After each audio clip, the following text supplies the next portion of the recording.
You're listening to the Tigers Den podcast. New episodes dropping every Monday at 3:30 p.m. Central Time, available to stream across all platforms. Also, be sure to check out Play Callers. New episodes dropping every Tuesday at 3:30 p.m. Central Time, available to stream across all platforms. Hello and welcome to episode 8 of the Tigers Den. We're so happy to have y'all listening to us from week to week. I know today we're releasing 2 days later than we usually do. It's because we had fall break and we wanted to enjoy that and also be able to watch some more sports games during that break and then give y'all our thoughts on that this fine Wednesday morning. If you're on YouTube, sub up, like the video. If you're listening on Spotify or Apple Music, be sure to rate us 5 stars and share it with your friends. But anyway, on today's show, we're going to be discussing a poverty city with a star team. We're also going to be discussing how the MLB playoffs are coming to a close, and it's looking like we might have a certain World Series. And then also prize picks today should be a great one. All of that and more on today's episode of the Tigers Den. Now we're going to go ahead and get you started with Reese with Have You Heard? This just in, it's time for Have You Heard? Oh, yeah, guys. Hope you guys had a great weekend. And, I don't really do Have You Heard a lot.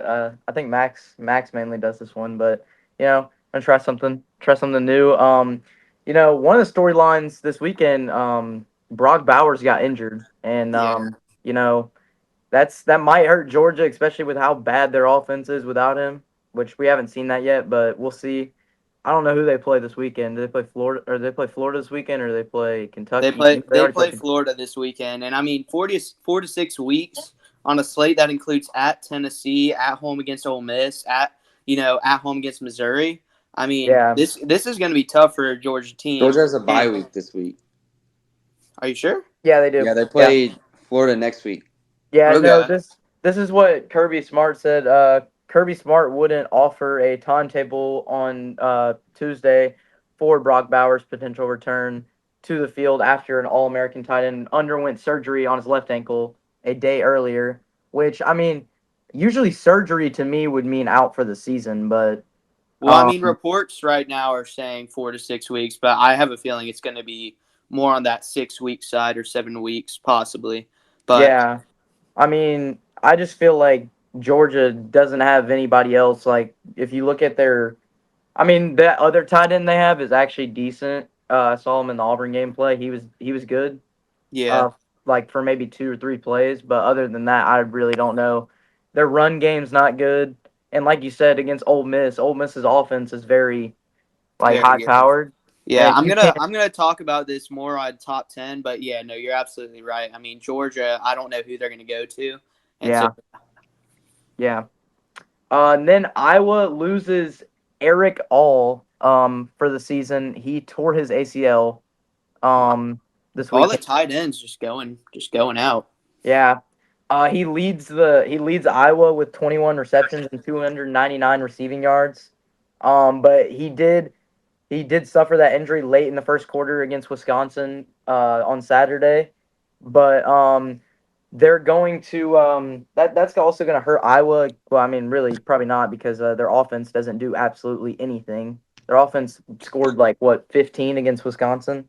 Yeah, you thought their offense was bad before. Now without Cade McNamara or Eric All, they're 2 big transfers. I mean, stick to women's basketball. Yeah, no. Bro, they have more people show up for their women's basketball game than their football game. Honestly, yeah, surprisingly, their football team, it's weird. Their football team they get in the top 25, and then they end up getting kicked out a week later, and then they come back in 2 weeks later. Well, it's because, I mean, you look at their schedule, there's nobody in the Big Ten West. I mean, they're going to end up playing in the Big Ten Championship and get blown out. So yeah, by Michigan. Yeah. Or Ohio State, one of those teams. I'm not ruling out Ohio State yet. Or Penn State, we'll see this weekend. Yeah. And then Kansas State is going to play both quarterbacks this season for the rest of the season. They're going to split playing time between Will Howard and Avery Johnson, which I think they did that in the Missouri game, and that didn't work. And I think they play – I don't know who they play this upcoming week. They play TCU. They might lose that game actually. Yeah. Yeah, I've been shocked by Kansas State this year. I mean, I know I predicted them to lose that Missouri game, but I did not think they would lose to Oklahoma State of all teams. Yeah. I mean, Kansas And they State. got blown out too. It wasn't just like a loss; it was a blowout. Yeah, exactly. But I mean, coming into the season last year, they were the Big Ten champs, and then all of a sudden this year, I mean, they're 4-2 still, so they'll probably make a bowl game. But yeah, no, that TCU game is definitely gonna have a little bit of like heat going into it, especially for sure. last year after Kansas State knocked them out, basically almost knocked them out of the college football playoff. Probably should have, but Yeah, that's a whole nother argument. Yeah, but no, that Kansas State, like you said, they could be bowl eligible in a few weeks. We already got some teams bowl eligible after this weekend. Yeah, no, shout out Missouri. We should talk about that a little bit later. Yeah. But no, also other news, Shane Beamer broke his foot. I saw that. After the South Carolina loss. He broke his foot. That's actually crazy. He broke his right foot when he kicked something in frustration. Probably kicked a bench. Because he lost to the Florida Gators. Chomp, chomp, baby. That was a good game. Yeah, 41-39. Yeah. I think South Carolina missed a 2-point conversion at the end of the game which lost them the game. Yeah, no, that 2:30 slate was actually there's some great games on there. I mean, you had the Kansas Oklahoma State game, the Florida South Carolina, and then Washington Oregon, of course. Yeah, I'm kind of getting a little worried about South Carolina, 2-4 overall and 1-3 in the SEC. I mean, another team that had high expectations this year, not even high, but just high for them, And I mean, their only 2 wins are against. Now, let's be fair. I mean, all their losses are against like pretty decent teams: North Carolina, Georgia, Tennessee, and then Florida. So, and most of those have been close except Tennessee. Yeah, exactly. So, but no, like I think South Carolina. I don't think they've played Vanderbilt yet. So when they play Vanderbilt, that should be an easy win. But they got a tough schedule if they want to make a bowl game. My expectation for them is just go 6-6 and call it a year. I mean, I don't know if they'll go 6-6. They got at Missouri this upcoming weekend. It's gonna be tough, especially Missouri blowing out Kentucky. Yeah, exactly. So, and then Air Force, bad news for them. They just got ranked, and they're undefeated as well. This is a team to look out for to win the Mountain West. We thought Fresno State and Air Force would be the Mountain West championship game, but we were wrong after Wyoming beat them. And I actually thought Wyoming would beat Air Force this weekend, but Air Force ended up being pretty good. But bad news for Air Force, they lose their quarterback Zach Lanier for a while. This is not good for Air Force team who I've seen him play and he's really good. And I think they're gonna bring in a senior who's been on the bench for a while. Jensen Jones will probably take over offense. He's attempted just 1 pass in his career. Oh wow! Well, I mean, to be fair, it's Air Force, so but he has ran the ball 190 yards for 5 scores during the past 4 seasons. So, they probably need to work on passing with him. Because I think if you're Air Force, there's not a lot of passing involved, though. Yeah, I mean, they are playing Navy as well this weekend. So can you believe that CBS game of the week or that CBS game of the day at 12 on Saturday? I mean, it is a rivalry, so and it's but I think Air Force will still America. Yeah, Battle of America. But quarterback or no quarterback, I think Air Force will beat Navy. Navy's just not that good this year. So. And then a little bit of news about Coach Prime. He's instead of focusing on winning, he's going to focus on writing books. He's going to release a book in 2024. I didn't even see this. So. And can't say the title. I love Coach Prime. So. Can't say the title. I see it. Writing book for 2024 release. Yeah, don't say the title. 21 ways to win. Booty cheeks. Booty cheeks. Oh god, it's crazy. Yeah, but well, I mean, no, Ryan Day is hoping this weekend. This is my last. Have you heard? Ryan Day is hoping this weekend he gets his key players back. I don't even know how to say half. He's hoping to get Travion Henderson back this weekend. Ooh, and yeah. Denzel Burkett as well. I mean, they need them, especially going up against their first. Well, actually, not their first. I mean, they played at Notre Dame, but I Yeah. mean, big game against Penn State this weekend. So Yeah, no, that game will be very good. But that's all it is for Have You Heard? And take it away, whoever's next. Taylor with the team huddle, ref or coach huddle up your team. Let's go. Yes, sir. Blow the whistle. I can't blow. I can't. Wait, before we go on, Reese, that was so short, bro. Yeah, I know that was pretty quick, man. He kept Yeah. it nice and short, bro. Yes, I did. Yeah. You didn't talk about like the Julio Jones or anything though. Well, that happened yesterday, or that happened today. Yeah, that happened early on today. So we can mention it real quick. Do y'all think that Julio Jones will have a effect in Philadelphia? No, he's old and washed. Yeah. How old is he actually right now? I forgot. I think he's 33. like 33 or 34. Yeah, he's. I thought he retired, but then I was like, no. Then the Rams signed like 3 different running backs. Oh yeah. No, yeah. Oh, by the way, did Puka Nacua play this past weekend for the Rams? Yeah, he didn't do very good. Yeah, Yeah, he's starting to lose. Yeah. And then Yeah, what else about flag football being added to the Olympics? I just saw that actually earlier watching a pregame for the South Alabama Southern Miss game. I mean, Why are you watching that? It's 31-0. Hey, my mom went to South Alabama, man. Got to support the fam. But anyways, no, that's crazy. But the crazier thing is the NFL is trying to get it to where NFL players can play in the flag football games, which is really interesting because they never let them, they have so many different clauses for them to not like go skiing or like do anything really outside of playing football so they don't get injured. So Yeah. Freaking And then Aaron Rodgers should play when he gets healthy. yeah, Aaron Rodgers literally throwing the football on the field. Like yeah, I saw that. So Yeah, do you think he'll return by the end of the season? No. Zach Wilson. I think Zach Wilson might be able to. If they do make the playoffs, Zach Wilson would just play for that first round. If they go further, then maybe he might play. I don't know.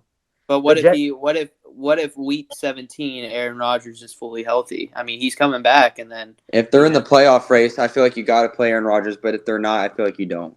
Yeah. Well, their schedule gets kind of easy. They got the Giants in this upcoming weekend, and that should be. It's in both. It's basically in their stadium. Both. Stadiums. Yeah. We'll see. We'll see what happens. I mean, the Jets are 3-3, so, and they just beat the Eagles. Just beat the Eagles. Yeah. Crazy win. Yeah, I know. Jets are surprising me, honestly. I mean, that defense is really every time good. they play a good team, they always play close. And they finally, the Chiefs they got cheated out of. What other game? I mean, they've already they have wins against the Bills and the Eagles. I mean, their resume. They got the Bills. They got the Bills in a few weeks, and the Dolphins Dolphins right after that on on Thanksgiving Day actually. Yeah. We'll see how they do against that. I mean, I don't know if Zach Wilson can keep playing like he is. But They got the Giants, Chargers, Raiders. Those should be 3 wins. Yeah, I would think so with their defense. The Raiders are okay, but they're not. Yeah. Also, can we talk about the Chargers? I mean, they have just so many like good players on their team, like at the right positions too. Like they have a decent offensive line. Their quarterback Justin Bro, did you see that lady at the game? Like, yes, I did. I did. They were showing her like. I would honestly prefer that over Taylor Swift, though. Just being honest, showing her every time. Bro. Did you see that one I'm so dude? tired of Taylor Swift fans freaking saying Travis Kelce, Taylor Swift's boyfriend. He was popular because of her. No, he wasn't. Yeah, he was a popular football player. He's the best tight end in the league, and he literally almost won MVP a few years ago. Like, he's not just Taylor Swift's boyfriend. He is Travis freaking Kelce. Yeah, did you see the thing where it's like, any like random play whenever the Chiefs, I forgot who they were playing, but like Chris Collinsworth goes from glazing Patrick Mahomes to now glazing Taylor Swift now, like after every single play. It's multi-platinum artist, he's just so beautiful and everything. Even though I'm like 60 years old. Yeah. Oh no, real quick to end. Have you heard? I want to talk about the ending of the Giants and Bills game. The Darren Waller by a mile. The Darren Waller get hit in the air, don't catch the ball. don't call pass interference when you did the play before. And then that was honestly one of the worst calls I've seen this year. Like honestly, Max because gets flashbacks from the Saints. yeah, honestly, I did. But here's the thing, though, and I'm pretty sure this is what happened because I saw somebody talking about it on a talk show I was watching earlier today. The NFL, they don't like calling, pass interference or whatever it is like twice in a row because there was pass interference to play right before that as well. Are they like? They must be like whenever they took their ACT, they must have not answered C twice in a row or something. Like, geez. Exactly. So, but I'm saying that's just not the way it should be. Like, if it is meant to be called, like that was like way more of a pass interference than the pass interference last year in the Super Bowl on the last play of the game, or what was basically the last play of the game. You know what I mean? So last year was holding. Last year was holding at the end. Oh yeah, it was Teron Johnson for the Bills had his like arm gripping his freaking shoulder pad. So, but I don't know, man. It was just crazy, and I was like, nah. Well, now Taylor, team huddle. Taylor, team huddle. Huddle up, because it's time for Taylor's team huddle. Lions. All right, let's break. All right, long huddle. You delay a game. Be quiet, Reese. The play clock is over. So, when you think of poverty sports cities, what do y'all think of? Just list a few. Chicago. Ooh, Atlanta. I'm kidding. Maybe. I would say Chicago or Detroit, honestly. Yeah, no, Chicago for sure because the Cubs. It took them like a long time to win and the Bears. I mean, all right, I'm gonna list a few. So it could very easily be Cleveland, whose last championship was the Cavs in 2016. Browns haven't been very relevant in a while, and the Guardians had to change their name because they're so poverty. And you may also think of Chicago, like Max said. After the Michael Jordan days, the Bulls just were not it. The Aaron Rodgers owned trash can Bears, and the two rival baseball teams, the White Sox and the Cubs, both being really, really mid. But recently, it could be Charlotte. I mean, with the Panthers being winless, the Hornets suck, and they have one of the worst professional soccer teams in MLS. They have no great college football team. Their only college football team is Charlotte, and they're awful. So I would say Charlotte's up there. But one city stands out, and that is the Motor City, Motown, the home of the kneecap-eating franchise called the Detroit Lions. The city of Detroit. Let me just talk about them. Yes, the Tigers and the Pistons both suck and have no chance at all to win anything. But this Lions team is really legit, led by none other than the man himself, Dan Campbell, one of the best hype men and personal coaches in the game. He gets along with all of his players. He gets to know them. And at an NFL level, you don't see that a lot. But you look at this roster, and it's so surprising that they have gained the 5-1 record that they're rolling on. And really, the talent around the team is not really that impressive. I mean, they have a given up on from the Rams, Jared Goff, who honestly is in the MVP conversation after being traded to the Lions for absolutely no value with Matthew Stafford, an aging quarterback. And he has 11 touchdowns and 3 picks after he was completely given up on, shipped to the Lions. Everyone said he was done after last year, his horrible performance. And they have a given up on David Montgomery from the Bears, who, the Bears just completely gave up on him, traded him for absolutely nothing, I think a few picks. David Montgomery coming into the season as well, people are like, he's not going to be good. He's washed. And then the 4th round value wide receiver, the guy that can name every receiver drafted before him, leading the receiving corps with 455 yards and 3 touchdowns, Amon-Ra St. Brown, one of the best receivers in the NFL right now. I would honestly put him top 10, but that's for another day. And then the surprise offensive weapon of the season, the position rank 1 in fantasy tight ends, over names like Travis Kelce, George Kittle. I'm talking about Sam Laporta, the rookie 2nd-round pick out of Iowa. He's insane. I've tried to trade literally everything for him to Drayson, but he just won't accept it because it's literally his bench tight end because he doesn't check his lineup. But he said he's too good, of course. And then, of course, on the defensive side, top pick from Michigan, Aiden Hutchinson, leading the team in sacks. Absolute stud, proving why he was the number 2 pick a few years ago. And then the linebacker core of Jack Campbell and Alex Anzalone. Alex Anzalone leading the team in tackles with, I think, about 43, which is absolutely insane. Because if you look at his Madden rating, he's a 73. So, respect to him. And I want to highlight their cornerback, Jerry Jacobs, who is second in tackles on the team and tied first in the NFL with 3 interceptions on the season. So you might be asking, why do they need to huddle up now?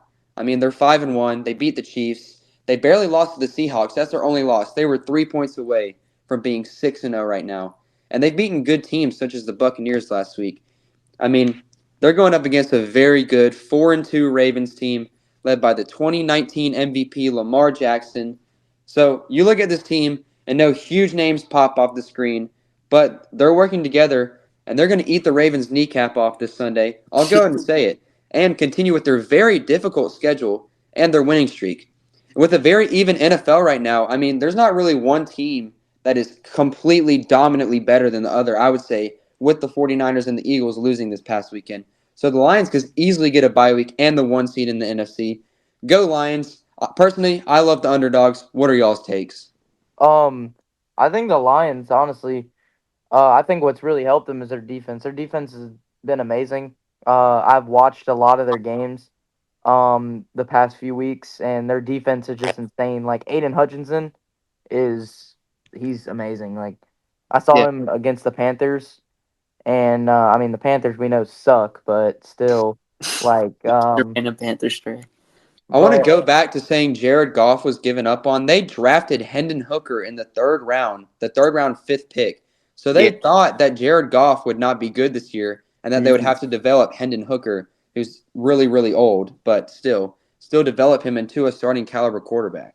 Yeah, I mean, there were people saying that they should like try and trade, or even some people just saying like they should honestly just cut and like move on from Jared Goff, coming into the season. So to see him performing like he is, I mean, it's very impressive. No, a lot of the thing is too, like, this year was kind of weird, especially the Lions opening the season. The Lions were, they actually, I think their season tickets were sold out for the first time in like a long time. It's been a while since, and the thing is, they've only won, I think, 1 playoff game in their team history, and they've never won a Super Bowl or anything. So they've never made it to a Super Bowl. Yeah, I mean, you look at like past legends. I mean, the only one that really stands out is Calvin Johnson, Megatron. Yeah, and Barry. You could say Barry Sanders as well. I mean, in my opinion, but he didn't. He didn't lead them to anything. Yeah. No, in my opinion, this team, if their defense keeps it up and their offense keeps rolling, they're honestly my Super Bowl contender for the NFC. Like, I think that the Ravens game this weekend's going to be insane to watch. 12 p.m. Central Time, 1 p.m. Eastern Time. That game will be an interesting game. A lot of offense. Maybe not the Ravens. The Ravens, the Titans kind of their defense was okay. I will say that David Montgomery is hurt and he's out for a few weeks in quotation marks. Yeah, no. But they do have Jahmyr Gibbs. I mean, Jahmyr Gibbs, who they just drafted. Yeah. So first round. No, if you look at their schedule, though, honestly, I think Ravens they win. I think Raiders they win. I think at Chargers they win. I think Bears they win. I think Thanksgiving Day they win against the Packers.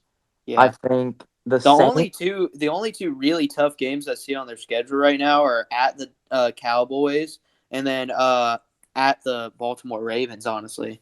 I would say at the Saints is a little bit of a sneaky game as well. Yeah, I say at the Saints. At the Saints could be sneaky. Bears, that's a win. Broncos, that's a win. At Vikings might be sneaky. Vikings are kinda. We'll see. We'll see the next. I will say as well. C.J. Gardner-Johnson. Everyone was like, "Oh, he's the defensive leader of the team." He's been on IR the whole season, and their defense is still doing this. Yeah. Once he's back, I mean, who knows? Yeah. Bill Mosley as well. So yeah, no, their defense is like really what's helping them. Their defense, Aiden Hutchinson is the leader. I think he's the defensive captain actually.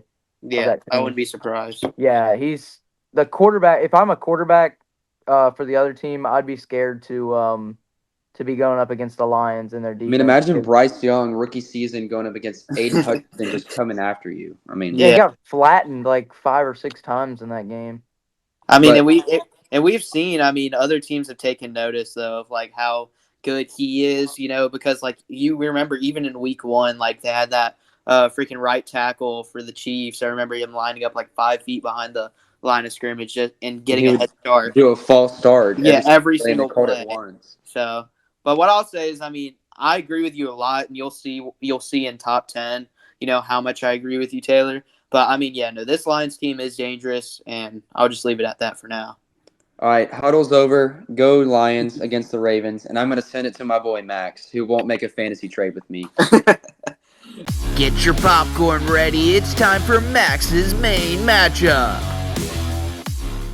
I mean, we'll see tomorrow. We'll see tomorrow after waivers. But anyways, we're going to get into this week's main matchup. I thought about doing MMVP, and if it was that, I was going to do Tez Walker. Shout out him, 3 receiving touchdowns in his return after that NCAA, that whole just madness with the NCAA and stuff like that. Shout out him. But this week's main matchup is one that we won't be able to pick, at least not this week, because it's Sunday Night Football, a huge game. Miami Dolphins, who are 5-1, and they're going to the Philadelphia Eagles, who are also 5-1. The line right now is currently Philadelphia -1.5, which makes sense because these two teams have the same record. Eagles, they played in the Super Bowl last year. A lot of people still think they're really good. They're playing at home, so it makes sense that they're favored in this game. But I'll explain to you what I think will happen. First, I'm going to go ahead and say what's gone on with these teams the last week. The Dolphins are coming off of a 42-21 win at home over the now 0-6 Carolina Panthers. Although the Panthers, I will say, played one of their better games. Just win a game! Bryce Young looks to be playing a little bit better, just being honest. But also the Philadelphia Eagles are coming off their first loss of the season against the New York Jets by a score of 20-14 on the road. Just win a game. And now the players to watch in this game, though, for the Dolphins, I'm going to say it's cornerback Xavier Howard. Now, currently he is listed as questionable, but they said it's day-to-day, and that was yesterday, and so I think he should be returning. But if he does play, it would be absolutely huge for the Dolphins because he leads the team currently in pass deflections with 4, as well as interceptions, in which he has 1. Especially with the Eagles team, who has 2 all-pro receivers in A.J. Brown and Devontae Smith. This Dolphins secondary needs all the help they can get, especially with Jalen Ramsey still recovering from injury. The other player to watch for the Dolphins is the obvious choice, Tyreek Hill. He currently leads the NFL in receiving yards. Yes, sir. Fantasy wide receiver 1 on my team, King of the Hill. 3-3, but we're making a comeback. I mean, get a backflip on the Panthers defense. I mean, you're absolutely right, though. And I remember me and you, Taylor, playing Madden, and you would literally just throw a go route to Tyreek Hill every play, and it worked. That's what you have to do in Madden. That's how you win. And that's how the Dolphins win. He is literally a cheat code in real life. I mean, he leads the NFL in receiving yards by a lot, with 814 receiving yards on the year. For reference, the second most is A.J. Brown with 672. So he's leading that number by about 150 receiving yards. He also leads the NFL in receiving touchdowns with 6. He's an absolute cheat code. I think Tyreek Hill should be in the MVP conversation right now. Hey, I wouldn't disagree with you at all. I mean, because he might be, to me, he's honestly the best offensive player in the league right now. I mean, you could argue Christian McCaffrey possibly, but other than that, I would say he's the best offensive weapon in the league right now.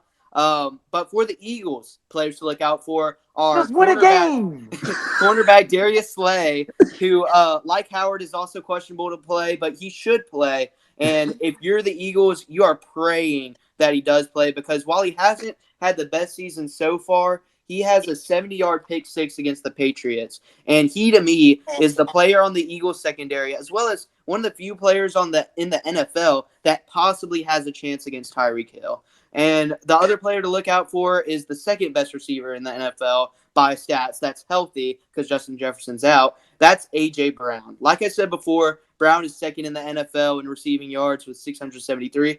Although he has struggled to find the end zone with only 2 receiving touchdowns on the year, he is going to give the Dolphins secondary some fits, especially if Xavier Howard is out. But I'll tell you what's going to happen in this game. Just win. I feel like a lot of people think that the Eagles could win this game, and a lot of people think that it's going to be close. I have a feeling, though, I mean, if Jalen Hurts does not get his act together, I mean, 3 interceptions against the Jets, especially with that last interception. Just win the game. It wasn't a good. He has the same amount of touchdowns as interceptions. Yes, exactly. That's what I'm saying. So I mean, like Hurts. I don't know. I just don't trust him right now, honestly. I mean, he hasn't gotten his act together. I'll talk about it more in top 10. But I have a feeling that this could be Dolphins winning for sure. But wait, honestly, who's favored? Just win the game. It could be Dolphins blowing out the Philadelphia Eagles in Philadelphia. I know Just win the game. We could hear some boos in Philadelphia this upcoming Sunday because I feel like this Dolphins offense, first of all, greatest offense, this year and greatest we've seen in a while. Tyreek Hill's going to put up another 50 in fantasy. Just lose the game.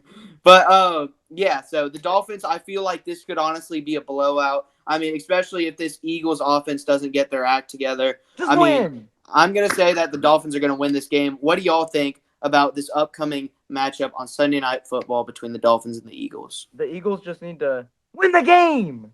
Like, you don't lose to the Jets. Yeah. All I'll say for the Dolphins, if A-Chain was healthy, the Dolphins would literally win 70-20 like they did against the Broncos. Yeah. All I'm going to say. And That's Raheem what I'm Mostert saying. is amazing. Raheem Mostert is the most underrated running back in the NFL right now.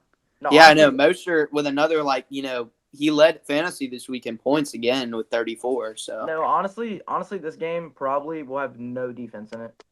yeah. The Eagles will lose the game. Hey, all I'm going to say, Germany, you're getting a treat in a few weeks with the Dolphins versus the Chiefs. Yes. I wish America could get that treatment, but apparently we can't.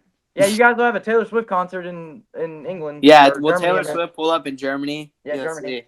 see. Eat a pretzel. He better. But anyway, Chris Collinsworth's going to be like, oh my God, it's Taylor Swift. all I'll say is, Oh, you see a catch? Let's pan to Taylor Swift now. Oh my God, guys, come on, let's pan to Taylor Swift now. Like this whole freaking broadcast is about Taylor. Let's go to the movie theater and start dancing and jumping around and making such a mess. hey, don't give me flashbacks. That was terrible. But For reference, anyway, Max works at a movie theater and he had to deal with those people. yes, it was not great. 5.4 magnitude earthquake at the movie theater. No, literally, we heard them from the other side of the theater and outside of the theater. It was I would have turned it to freaking NFL highlights, biggest hits. But anyways, all I'll say is that this Dolphins team is for real, and this Eagles team, I honestly don't know. I Needs to win a don't know game right now. So I feel like the Dolphins could expose the Eagles this weekend. The Eagles have Please played lose the crap game. teams. They play the Jets, the Rams, the Commanders, the Vikings, and the Patriots. Yes, exactly. I mean, last year they had one of the easiest schedules ever. So I mean, I don't know. They're gonna have a tough upcoming schedule. I mean, after this game, they got some really tough games coming up ahead. So I mean, the Eagles this season could go really downhill for them, and it starts on Sunday night when the Dolphins beat them. I'm gonna say 49-28. Holy against the Wait, Eagles. you're not lying 49-31. about this Eagles schedule, bro. After the Commanders, they play Dallas, at Kansas City, Buffalo, San Francisco, and Dallas, who are all the top 5 teams in the NFL. Yep. Looks like Exactly. they're 5-12. No Super Bowl. I will say, though, I am worried if Xavier Howard does not come back for the Dolphins, their secondary is toast with Devontae Smith and A.J. Brown. Yeah, And now Devontae Julio Smith Jones, I will say. Devontae Smith will literally be uncovered if Xavier Howard doesn't come back. The Dolphins' secondary is not good. Yeah. Especially with Jalen Ramsey getting that surgery in July. Jalen Hurts will freaking double punt fake it and look at him wide open and be like, "Oh, I gotta run." Although when Ramsey comes back, this Dolphins team will truly be, they'll Is he truly coming be back or? Yeah. The So tickets are as low as $233. Crazy. jeez. But anyways, that's the main matchup. Comment down below who y'all think will win between the Eagles Dolphins. and the Dolphins. Yeah, We'll be in Philly Sunday night, so see you there. yeah. So, but anyways, that's going to do it for main matchup. And now, Reese, take it away with the top 10. Who's first, who's last, and who's in between? This is Top 10. Let's go. Let's go. Top 10. The top 10. Ha, ha, ha. The top 10. What was that? Say that again? Just win the game. Yeah, no. First, I think to start top 10, I want to kind of break down the top 25 for college football. Yeah. The week 8 top 25. And kind of like break down, get your guys' thoughts on the rankings. But anyways, get your guys' thoughts on the rankings. But I'm gonna start. Georgia's at 1, Michigan's at 2, Ohio State's at 3, Florida State's at 4, Washington's at 5, Oklahoma's at 6, Penn State's at 7, Texas is at 8, Oregon's at 9. Go Ducks. North Carolina's at 10, Alabama stays at 11 for like the 5th week in a row. And then Oregon's at 12, Ole Miss is at 13, Auburn's gonna get killed. Utah is at 14, Notre Dame's at 15, Duke's at 16, Tennessee's at 17, USC's at 18, LSU moves up to 19 after the refs spilled them out of the game. And then Missouri's at 20, Louisville's at 21, Air Force is at 22, Tulane's at 23. Welcome back.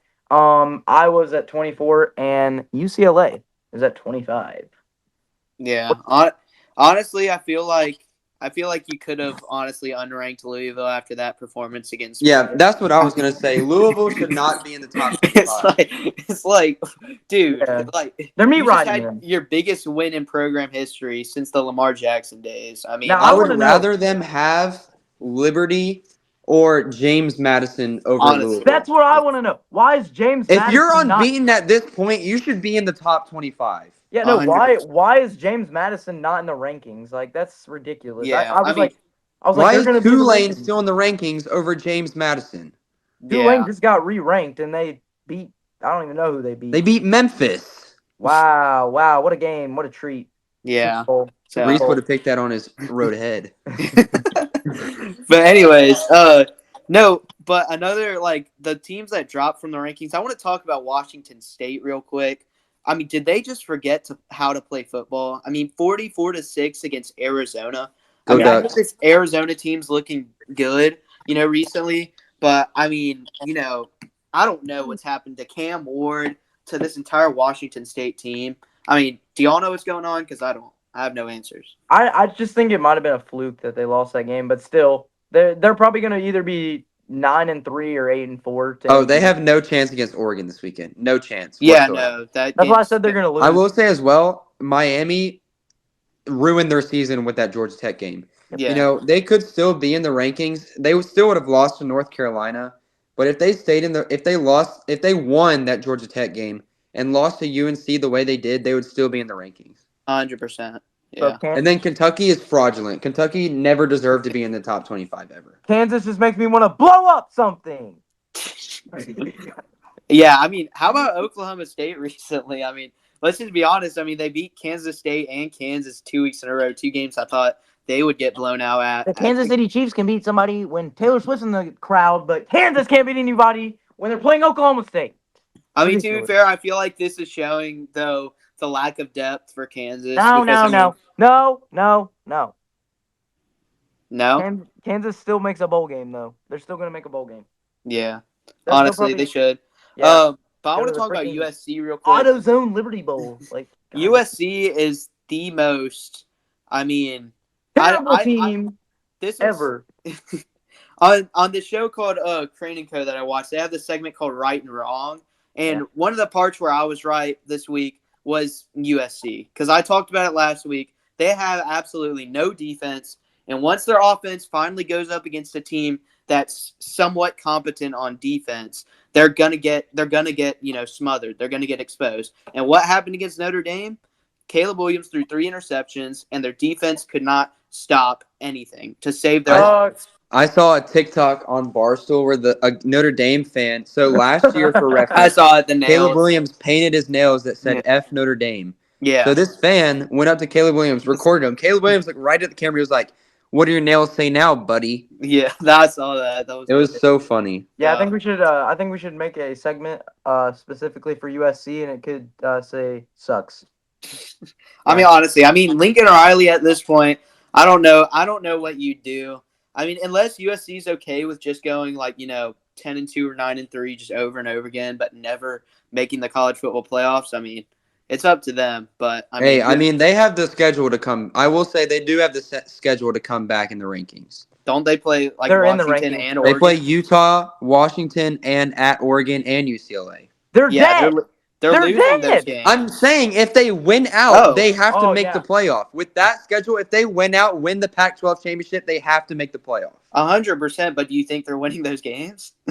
I think they beat Utah. Yeah, they'd make it if there was a 12-team playoff, but not if there's a 4-team playoff. Reese, you're a Kansas fan.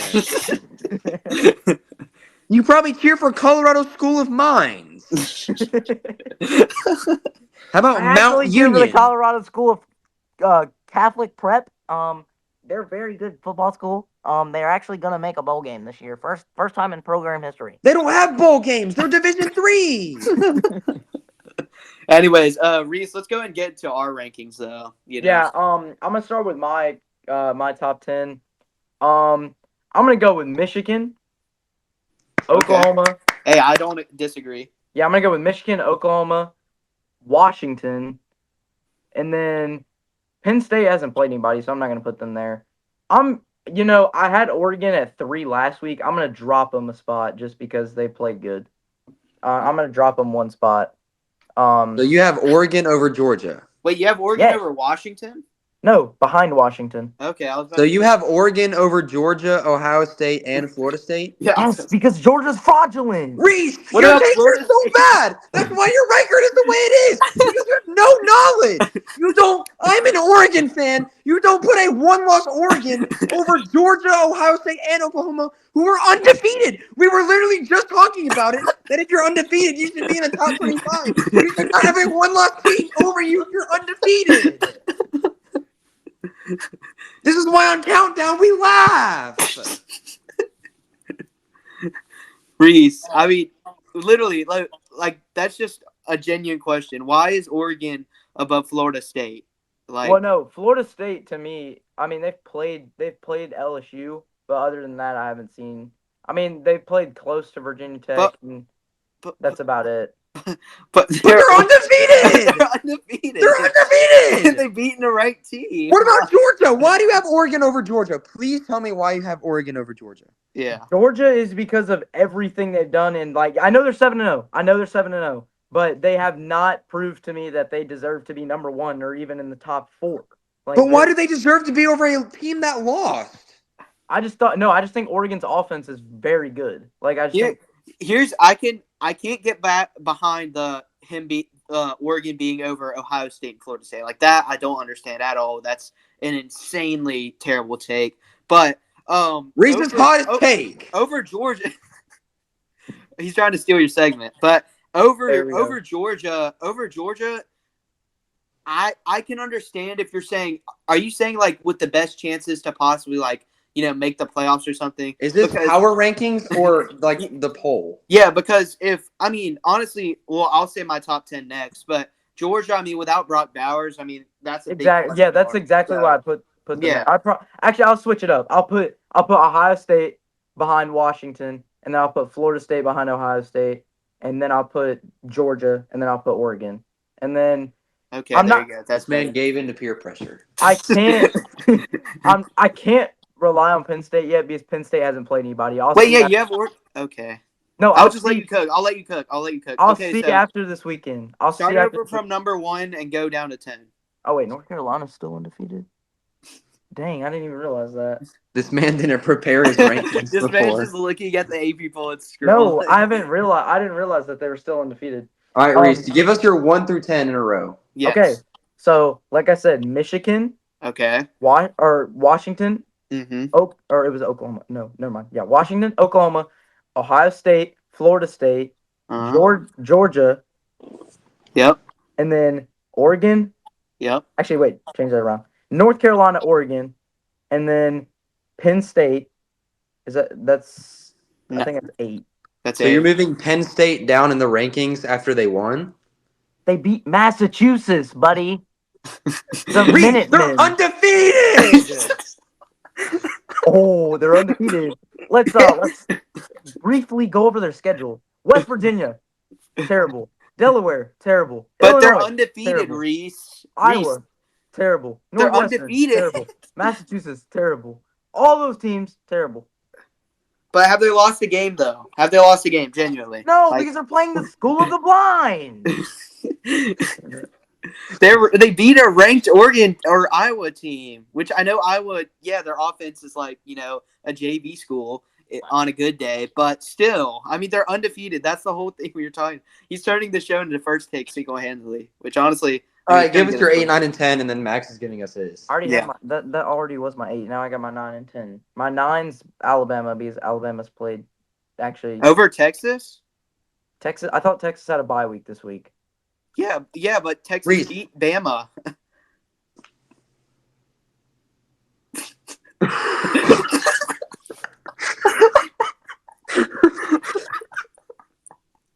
Reese just deactivated. Reese. What? Are you going to say give us your 9 and 10, and then we're going to Max. Texas, and then Alabama. Jeez, buddy. Okay, so let me tell you mine. So, I got, for my top 10 this week, last week I had Georgia at number 1. That's going to change after the Vanderbilt game. I got Michigan number 1, so I agree there. Ohio State number 2. Number 3 is Florida State. Number 4, Washington.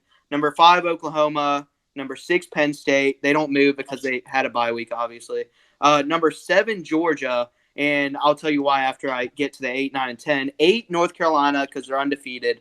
9, Texas, and then 10, Oregon right now. So Georgia, I have them at number 7. I have them dropping all the way down there because without Brock Bowers, who do they have? Like who's going to lead them? They have Ladd McConkey, but other than that, who else? I mean, the rushing game is not great right now. Yeah. And going forward, you have games against Florida, Ole Miss, and at Tennessee, and against Missouri. I mean, I feel like they're going to lose 1 or 2 of those. So this is kind of unlike last weekend where it was just like where are they at in the season. This is more of who do I think has the best chance of doing well going forward, and that's why I have Georgia at 7. And then the other stuff you can just ask me about. Taylor, what's your top 10? All right. Number 1, Michigan. I agree with both of y'all. I actually have Georgia at 2. I know Brock Bowers is hurt, but you can't move a team down that much after they were number 1 and they still won. That is a fair point. That's just unfair to them. Number 3, I have Washington after that heart-wrenching win. I know I was crying after Oregon's kicker missed the field goal, but besides that, Washington number 3. Number 4 is Ohio State, undefeated. 4, 5, and 6, and 4, 5, 6, 7. Ohio State, Oklahoma, Florida State, Penn State. I will say, like Reese said, I don't believe in Florida State that much, but they're still undefeated, so I have to put them up there. Yeah.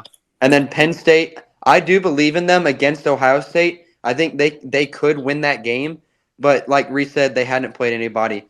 And then I have Oregon at 8 after barely losing to Washington. And then I have North Carolina at the 9. I know they're undefeated, and it goes against everything I just said. But North Carolina has not played great teams, and they have not played great against those not great teams. Appalachian State had to go into 2 overtimes to beat Appalachian State. Not great. Miami, they played good, but it was a little too close against the poverty Miami team. And then number 10, it was between Texas and Alabama for me, but they went against each other. Texas won, so I got to put Texas at 10. I still believe in Texas. Yeah, but then I'd say at that Alabama spot, or at that 11 spot, I feel like we all have Alabama. Yeah, I feel like us with the 8 people, Alabama is the number 11 team. Yeah. But what are y'all's Heisman races top 10? Okay, so Reese, you want to start us off with that? Well, yeah, no. First, I just wanted. I got Drake May at Heisman winner. No, first, I just wanted to briefly go over like North Carolina's schedule. North Carolina, if they keep it up, the only game that worries me for them is Duke. That's like Clemson. They got Virginia. Yeah, at Clemson is also. Yeah, at Clemson, and maybe I don't know about NC State. NC State played Notre Dame for a little bit. That one won't be close. Drake's dropping 400 on them. Yeah, no, passing yards. Their next 3 weeks they should win because they have Virginia, Georgia Tech, and Campbell. And honestly, North Carolina, they could possibly, if they don't lose to Duke or Clemson, they could possibly make the college football playoff if they win the ACC title game as well and don't lose. Them against Florida State, that should be a really good one. Yeah. Actually, do you think we should hit NFL just really quick before we do Heisman? I want to do Heisman. I want to do Heisman first. All right, let's do Heisman first. I agree with that. Yeah, no, I think for Heisman, I think I'm gonna go number one is the obvious choice, Michael Penix Jr. After his performance against Oregon. Honestly, two, y'all probably are gonna get mad at this. Two is probably still Bo Nix, even though he lost. I don't disagree with that. Yeah, no, I still think, even though he lost, I still think he had a good game. You know, probably number three is probably Drake May because he hasn't played. I'm gonna let you go all the way through, but he hasn't played he has, like you said, Appalachian State. They went into double overtime. He's played decent though. He's been passing the ball well. Honestly, Florida State's quarterback as well. He's number 4 for me. I think he's pretty good. I want to put Brock Bowers in my top 5 because Brock Bowers is injured now, so really it's not possible. Yeah, really, it's not possible with everything going on with him. I'm trying to figure out because the Heisman race, I really haven't been keeping up with it for real. I've kind of been just watching the games, not keeping up with the Heisman race, so I kind of have to. I'm gonna let y'all do the rest of y'all's rankings or whatever, and then I'll come back to. All right, Max, I want to go. All right, go ahead, Taylor. All right, so number 1, everyone should have Penix right here. If not, y'all are kicked off the podcast, kicked out of HiDef, kicked out of every single sports aspect in the world. Michael Penix Jr. I will say if they kind of fall off and don't win the Pac-12, I could see that going to someone else. But right now, Michael Penix Jr., and it shows because he has minus 145 odds, and the rest have plus 1,000. So my number 2, this is going to surprise y'all, but it's the LSU quarterback, Jaden Daniels, after his amazing performance against a very decent Auburn secondary. Yeah. That's all I'm going to say. Jaden Daniels, I feel like he's kind of the dark horse Heisman here. Well, it's mainly just because LSU isn't doing the best, but, he's definitely 100%. Then number 3, I think y'all will also be surprised by this. I have J.J. McCarthy from the University. Ooh, me and you are on similar wavelengths once we get to mine. I love J.J. Not like that. I like yeah. Hey, very attractive guy. But J.J. McCarthy, great game last week. 3 touchdowns, 0 picks, 14 for 17. The only game that he didn't do very good in was the Nebraska game, but he got taken out very early because they were dominating. I feel like with him, you will see that a lot. His stats are not up to par with Michael Penix Jr. and Jaden Daniels. But, Michigan has dominated almost every single game that they've played, and he's come out. But he's first in QBR over Michael Penix Jr. with 92.6, 14 touchdowns on the season. J.J. McCarthy, number 3. And then number 4, I'm actually wearing his bodacious shirt right now. Bo Nix, the GOAT from Auburn University, transferred to Oregon. The GOAT, the absolute GOAT of everything college football. Bo Nix. Let's go, Ducks. Yeah. Number 5, I have Dylan Gabriel from Oklahoma. I feel like there's not going to be a lot of argument here. I feel like he should be in the top 5 somewhere or top 7. Number 6, Drake May from North Carolina had a great game. He was great before Tez Walker coming back. And now with Tez Walker coming back, sky's the limit for Drake May. He's probably going to go top 5 in the NFL draft very easily. Drake May at number 6. Number 7, I have Jordan Travis from Florida State. Again, I actually saw a stat where Jordan Travis has played 4 less quarters than a lot of these guys on the Heisman list because Florida State has dominated, again, all of their games, and he comes out. Like against Virginia Tech, he came out in the 3rd quarter. Against some of their smaller opponents, he came out at halftime. So if he stayed in, he would be winning right now. That's why I feel that Michael Penix Jr. has such good stats because Washington's games, except for Michigan State, have been really close. And so he's had to play all 4 quarters. Yeah. No knocks to him. He's very good. But number 7, Jordan Travis. The number 8, I got to keep Caleb Williams somewhere in the top 10. I just got to do it. He's not as bad as people think he is. He has great stats. He has a great team around him. The offense of USC is really good. I don't care what y'all say. It's just his team not doing the best right now hurts his chances. Number 9, I have a non-quarterback. Yeah. I have Malik Neighbors, also from Louisiana State University. His stats are absolutely insane. 160 yards for 7 touchdowns. And against Auburn, he didn't have the biggest game with only 89 yards. But against Mississippi State, he had 239, Arkansas 130, Missouri 146 with 1 touchdown. He's easily the best receiver in college football right now, I would have to say. He actually made the first All-American team in the midseason. Props to him, unanimous decision. The number 10, y'all will never guess who I have at number 10. Quinn Ewers? No. Rome Odunze? I don't know who that is. Okay. I have the quarterback of the Florida Gators. Oh, I heard about this. At number 10, 12 touchdowns, 2 interceptions. QBR is not the best, but he's good. He had a great game against South Carolina with 429 yards and 3 touchdowns when Georgia could barely score 20 on South Carolina. And you're telling me that he's not top 10 in the Heisman conversation? That's just buffoonery right there. Graham Mertz, number 10 in my Heisman race. Then I have 2 honorable mentions that I want to get to real quick. Tez Walker would be top 10 if he was eligible the first game. I mean, insane game against a decent Miami defense. And then Rome Odunze for Washington, saving Michael Penix Jr. I was actually talking to Max about this. Yeah. I mean, if Bo Nix was in the Washington system, he would easily go 12-0 and win the Heisman. But, Washington's weapons are insane. Rome Odunze, absolutely insane with 6 touchdowns on the season. Against Oregon, he had a huge game with 2 touchdowns. And that's my top 10 for Heisman. Max, your turn. All right. So, obviously, number 1 is Michael Penix Jr. Let's get that out of the way. Obvious, I'm not going to say what Desmond Howard said on College Game Day because it's a family-friendly podcast, but if you know, you know.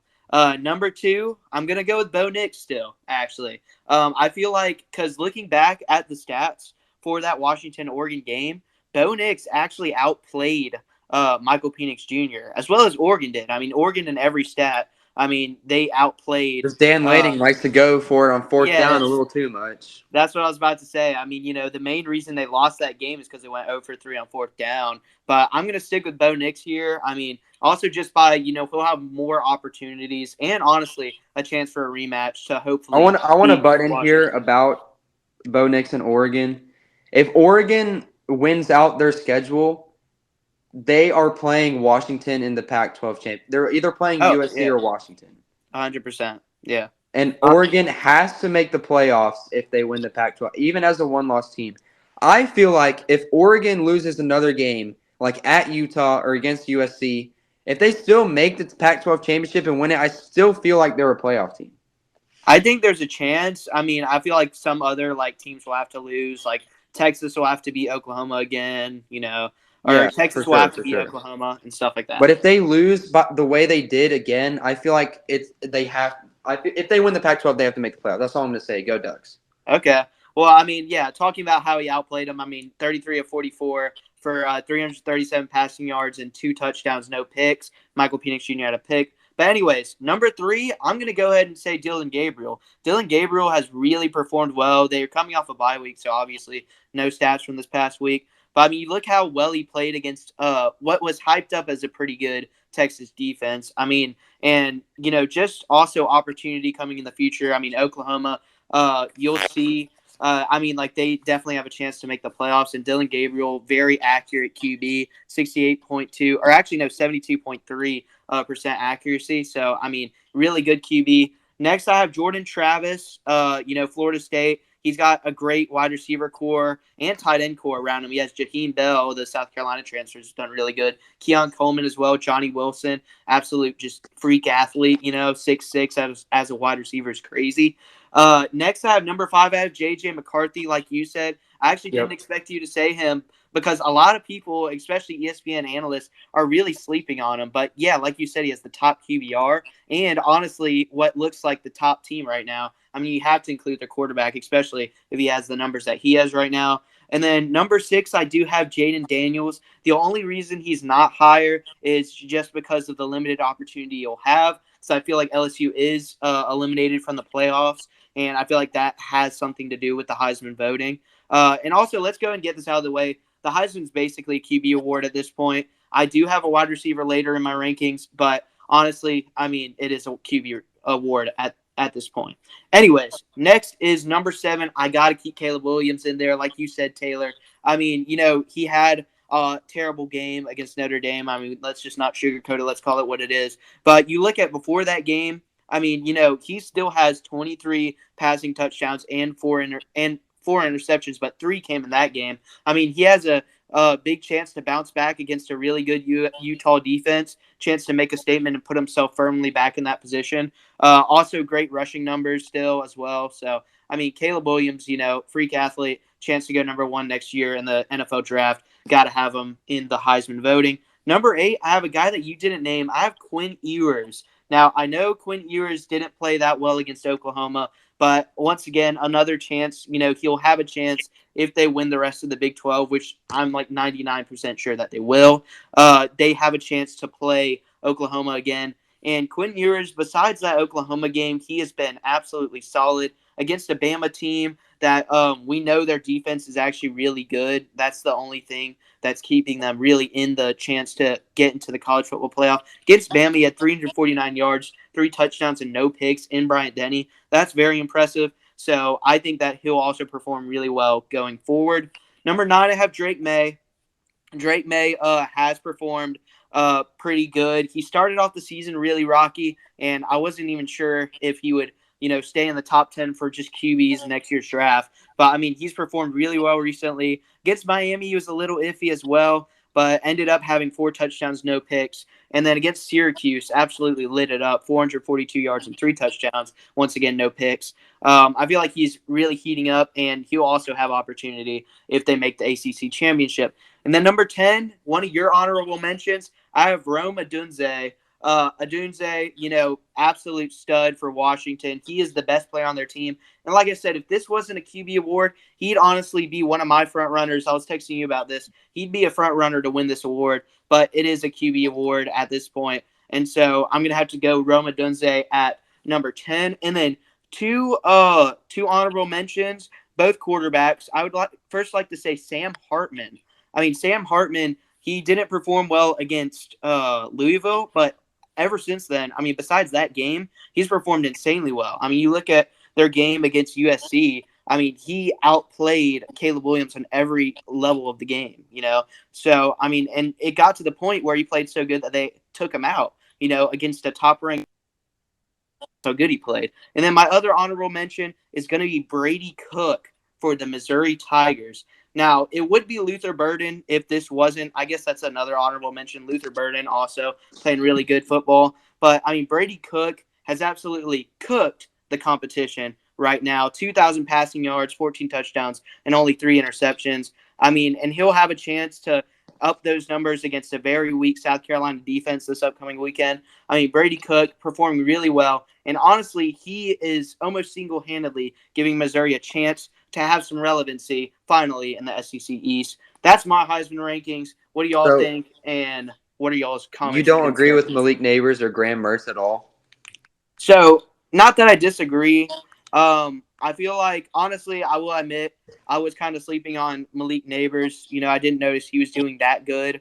Graham Mertz, once again, it's just not – the opportunity's not there because Florida's already out of the playoff contention. You know what I mean? And, they're not going to make the SEC championship. They might make a bowl game at, 8-4 at best. So, I mean, I don't know. We'll see. We'll see how he keeps performing. But, I mean, you never know. And then for Malik Neighbors – he's one guy that I'll just admit I was, sleeping and snoring on. But Malik Neighbors, performing really well. How many touchdowns does he have? 7? A lot. So once again, it's another situation where it's just, lack of opportunity going forward on a 2-loss team. That's why I would put Burden over him. It's just because Burden's played a little, they're very neck and neck right now. Burden's second in receiving yards in the country. He's first. But Burden's on, a 1-loss Missouri team that has a legitimate shot to make some noise against a beaten-up Georgia team and Tennessee at home. So, I mean, that's really what it is for me. Reese, give us your top 10. All right. Yeah, I'm going to go back because I left off at 5, but I'm going to redo my first 4. I had Penix at 1, which is the obvious choice. I had Nix at 2. I had May at 3. I had Jordan Travis at 4. At 5, I'm going to put Jaden Daniels. This weekend did amazing against Auburn. He absolutely cooked our secondary. Our secondary's decent. They're not good, but they're decent.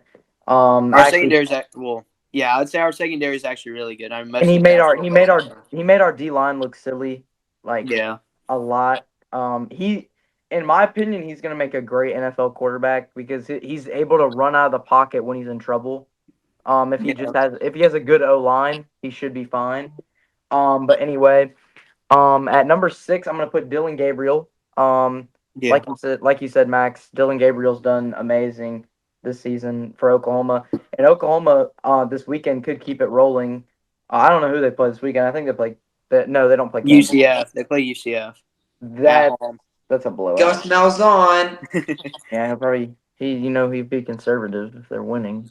Yeah, I did see one thing where somebody said that could be like a possibly, upset just because Gus Malzahn usually upsets one team just randomly during the year. I don't think it'll happen. But. They must have had alcohol poisoning. Yeah. Number 7, I'm gonna put JJ McCarthy. McCarthy has been amazing this season. Just absolute unit for Michigan. Michigan though, they've had an easy first 4 games. First 4 games. And they really have had an easy schedule. The reason I'm putting him at 7 is because I just haven't seen.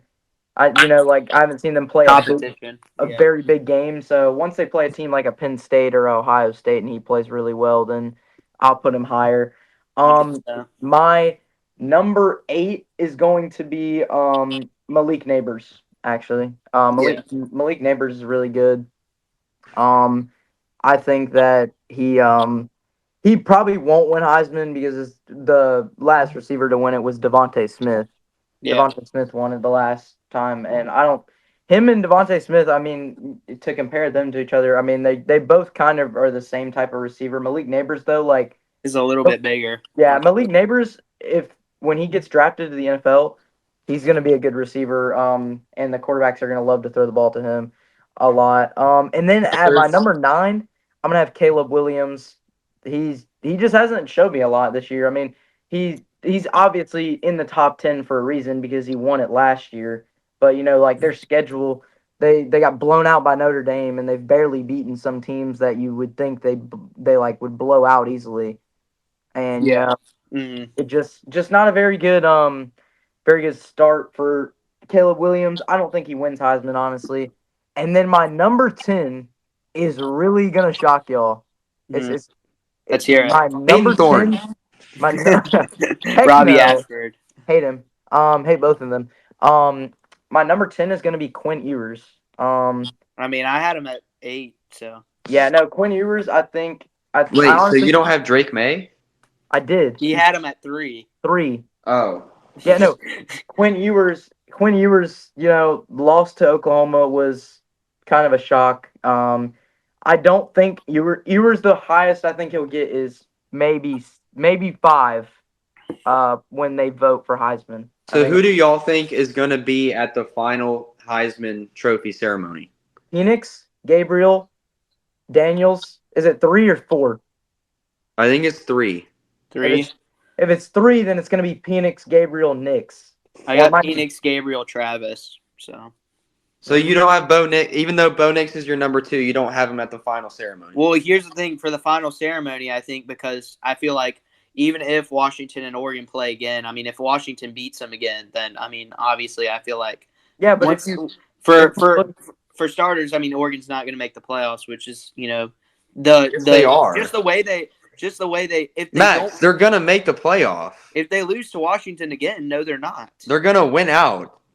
No, yes, he's talking about if they lose to Washington. I thought you meant they have no chance now. I was like, no, I'm not saying they don't have any chance. I'm saying from right now, from what I've seen, if Oregon, if they play again in the Pac-12 championship and Oregon loses, then they're not. Bo Nix isn't going to, he's not going to be at the Heisman ceremony because they're not going to be in the postseason. I mean, that's just the way they do vote. Well, it actually depends on how he performs in that championship game. If he ends up throwing for like 400 yards and doesn't throw a single interception, and they lose by like 1 point or lose by like 3, then he'll still be there. But if they get blown out, then no, he won't be there. I mean, all I'm saying is last year Max Duggan was at the Heisman ceremony, but it was only because TCU made the playoffs. Hey, Max Duggan was a dog. Yeah. Okay. That's all right. Let's move on to professional. My honorable mentions, real quick. Mm-hmm. My honorable mentions. Reese, you're probably gonna say the freaking Jacksonville State quarterback that just got concussed. I'm gonna go with what Max said with Hartman, and then I mean this might shock y'all, but I mean he's kind of a long shot, but he might sneak his way up if he keeps playing good. Marvin Harrison Jr. is one of my honorable mentions. Cool. I see that. I saw him in a top 10 list somewhere. I see that. He's one of mine. That actually is a name that me and Max did not say at all. Yeah, no. I mean, well, it's mainly because, I mean, there's so many, like you said, great receivers ahead of him. I mean, it's just, Dunze, Neighbors, and Burden have all outperformed them. But, I mean, we'll see as the season goes Y'all along. think Blake Corum at all?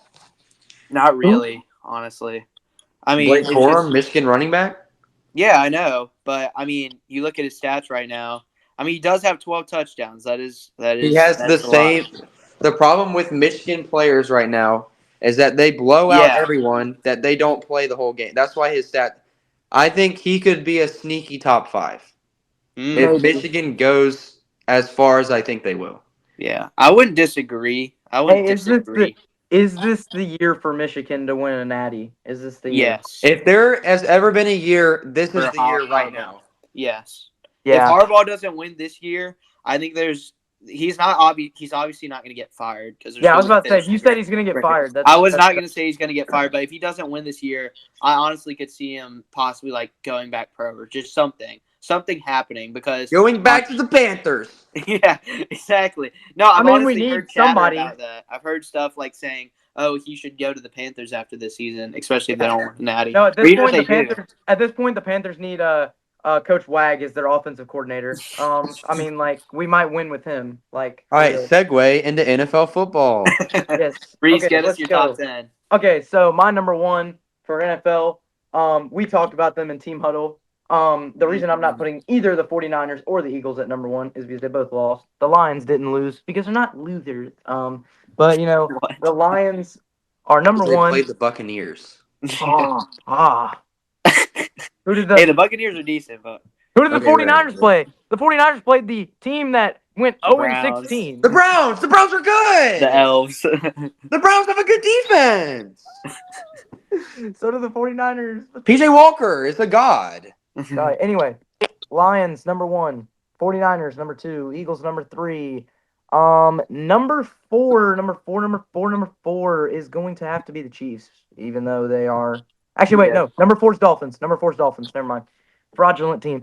Wait, who'd you have as your 2 and 3? 49ers and Eagles? Yeah. No, 49ers and Eagles. And then my 5 is the Chiefs because they're fraudulent. And then my 6 is probably going to be the Jacksonville Jaguars. Bro! Yes, I agree. Oh my God, this guy. 100%. I 100% agree. Oh. And let me guess, Bills at 7? No, Bills not 7 after the Giants game. Oh. No, after the Giants game, I can't put them at 7. So who do you have at 7? Who do you have at 7? My 7's the Ravens.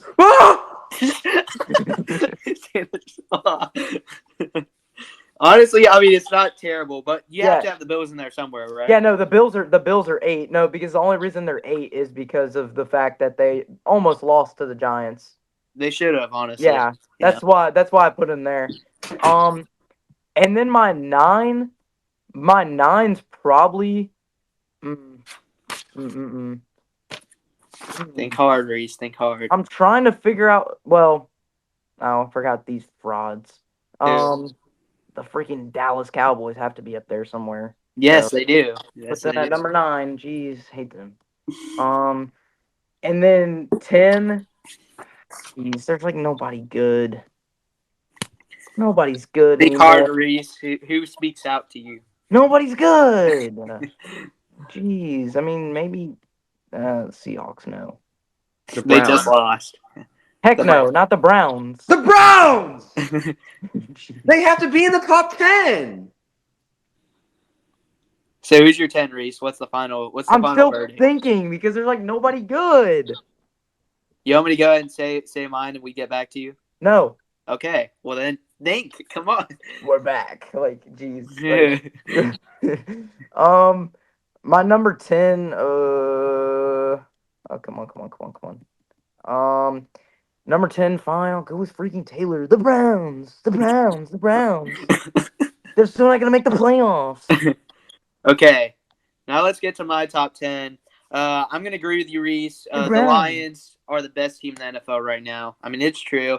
You know, they're just really good. Someone says the Browns one more time, I'm gonna freaking kill them. I mean, What? Greet them with a nice firm handshake. Yeah. School podcast. But anyway, number 2, I'm going to have the Chiefs right behind them. I honestly think that first game between the Chiefs and Lions could possibly be the Super Bowl. I mean, honestly. I mean, I do. The NFL's gonna make that happen because they're gonna be like, "Oh my God, we want Taylor Swift instead of Usher at the halftime show." Exactly. I mean, they got the refs on their side. They got Swift on their side. Yeah. You know, I mean, they what break can up, they then- not do with those two things? But anyways, number 3 is going to be the Dolphins. The Dolphins are really good. You know, obviously Probably they got should've blown put out by them. the Bills, but I feel like that was a fluke. You know, their offense, generational. I mean, one of the best we've ever seen. Wait, who was Number- your 2? Who was your What? 2? 2 is Chiefs. Buddy? Where are the 49ers and the Eagles? 49ers are 4. 49ers Taylor are left 4. the party, With- so I mean, With Purdy, I mean, I saw Purdy this weekend against the against the Browns. I mean, he looked, especially without McCaffrey and Samuel, he looked confused. He looked under pressure, you know. And they have a great offensive line. You know, I don't know why he's running around back there for his life. Maybe it's because Myles Garrett, running at him like a freight train. But anyways, no, I got the 49ers at 4, and I got the Eagles at 5. Although, did y'all see that last interception, which really, cost them the game against the Jets? That last interception thrown by Jalen Hurts. I mean, that was something I wouldn't expect, Henry Allen to throw. On he'd throw it. Trust me. team. You know what I mean? Hey, listen. But anyways, no, I'm gonna say the Eagles at 5. Number 6, I'm gonna agree with Reese. I'm gonna say the Jaguars at number 6. They've just proven it. They've come through. Yeah, if you don't put the Browns any higher, Taylor's gonna get mad. This was supposed to be their game against the Colts this weekend was supposed to be really close, big divisional game, and it wasn't. The Jags absolutely wiped them. So I got the Bills at 7. The only reason they're not above the Jags is because they played the Jags and they lost. So, I mean, whenever a team plays another team head-to-head and they have the same record, I can't put the other team ahead of them. It's just not how my brain works, So, next I got number 8. I got the Dallas Cowboys. Really impressed me. I thought the Chargers were going to beat them on Monday, but, the Cowboys came through with the win over the Chargers. We all know what happens next week. Yeah, so at number 9, I got the Baltimore Ravens. The Ravens also really impressed me against the Titans. I know the Titans aren't a good team by whatever or what, by any means. They're not a good team by any means. Right. And the Ravens have a real chance to prove themselves against the Lions at home, which we'll talk about that in Prize Picks. And then number 10, I know Taylor's going to hate me for this one. I'm keeping in the Tampa Bay Buccaneers. I mean, I know against the Lions they didn't. That's a worse take than Reese. They didn't play great against the Lions, but the Lions I feel like are the best team and the Super Bowl favorites right now. But I mean, you look at their only 2 losses. Their only 2 losses are against 2 of the 5-5-1 teams, against the Philadelphia Eagles and the Detroit Lions, which both those games have. Yeah, they barely beat the Vikings. They barely beat the Bears. Yes, I know. But they also lost the Saints, which is supposed to be a rivalry of some sort. But the Buccaneers keep beating us. But anyways, no. And then they got a game against the Falcons, which we're not going to pick in Prize Picks this week. But, I mean, at home, they have a chance to, really separate themselves early on in the season in the division. So, I mean, we'll see how that goes. But, yeah, that's my top 10. Now, Taylor, let's see you rank the Browns at number 1. Yep. All right, number 1, Browns. I don't have the same team. I don't have the Lions. Browns. I don't. Browns. Let's see. Number 1 is the Kansas City Chiefs. Oh, Wow. you're kidding me. Taylor Swift The Lions beat the kissed Chiefs you on the straight cheek. up. Max, the Chiefs, that was a fluke. Okay. Taylor Swift had not come to the games yet. Taylor Swift must have kissed you on the cheek or something because Taylor Swift was not at the Lions game. She had not come into existence yet. They're a good team. Yes, they get bailed out by everyone, so they have to be up there, and they have an easy schedule coming up. So thanks, Chris. Chiefs number 1. Number 2, Tyreek Hill and the Miami Dolphins. I got to root for Tyreek Hill as my fantasy wide receiver. Go Dolphins! Easy win against the Eagles. Number 3, I have the Browns? 49ers. Bro, the 49ers. The Lions. After We're the Browns. the tough loss against the Browns. Hey, we're I the will Browns. admit the 49ers. Where the Browns at? But with a healthy 49ers, the 49ers are unstoppable. We saw it against the Cowboys. They're unstoppable. I mean, no one's touching them. Number 3, 49ers. Number 4, Browns. I have the Lions. I got to put the Lions. My team huddle. If you put Detroit Lions. Detroit sports still suck, but the Lions are good. Number 5. Browns. It's the Eagles. It's got to be How about them Cowboys, baby? Yeah. I got America's Stephen team. Smith. The Dallas Stephen Cowboys Smith at number 5. Stephen Uno A. dos Smith. tres cuatro cinco. Number 5. Go Cowboys. Dak Prescott showing why he's still the starting quarterback of those Cowboys under Jerry Jones. And they had a good performance against the Chargers. Defense played amazing. Michael Parsons, DeMarcus Lawrence, Leighton Vander Esch, all those amazing guys.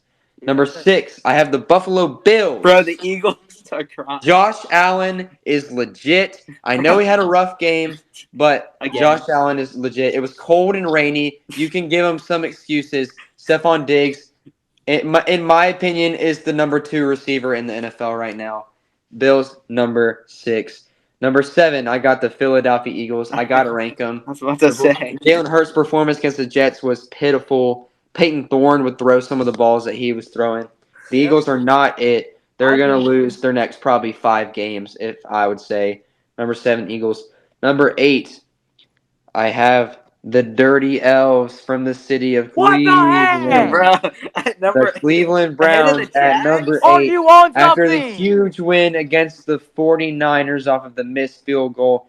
Easy schedule coming up. Deshaun Watson, Jerome Ford, they're legit. Amari Cooper is back with his route running. We saw it in the 2013 Iron Bowl. Grant Delpit is absolutely insane in the safety for the Browns. PJ Walker's going to win MVP. Browns is number 8. Number 9, I have the Baltimore Ravens. Baltimore Ravens, very tough loss against the Steelers last week, but good performance against the Titans. Zay Flowers proving why he was a round 1 draft pick. Ravens number 9. And number 10.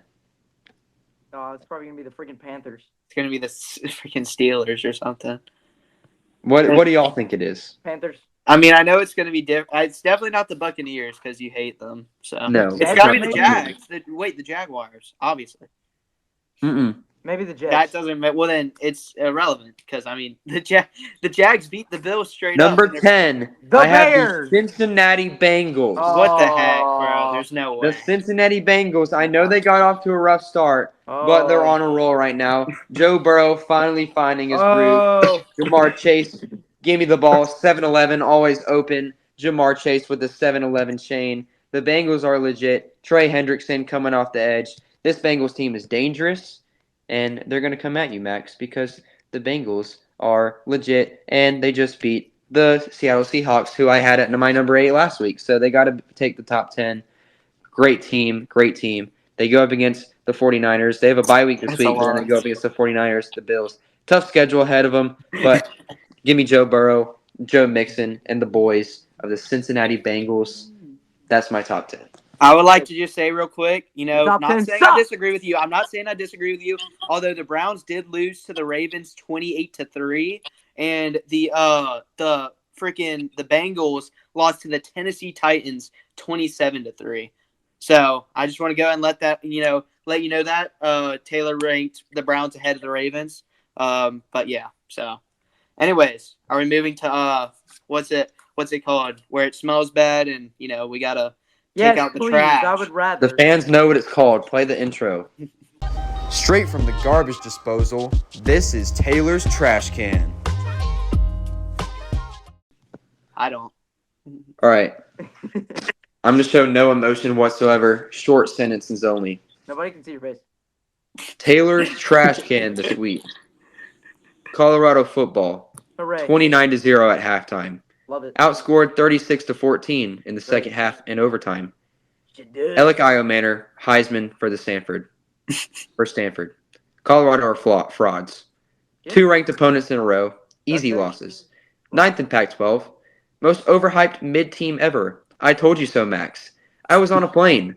They lost. I was in my Bo Nix jersey. I started laughing. Guy next to me agreed and said he hates Deion Sanders. Shadur is still good, but karma hit him. Flex on him, you mighty trees. Stanford wins. Takes? ? I mean, yes, the Buffaloes they're bad. I mean, it is what it is. I mean, like I didn't, especially with Travis Hunter coming back.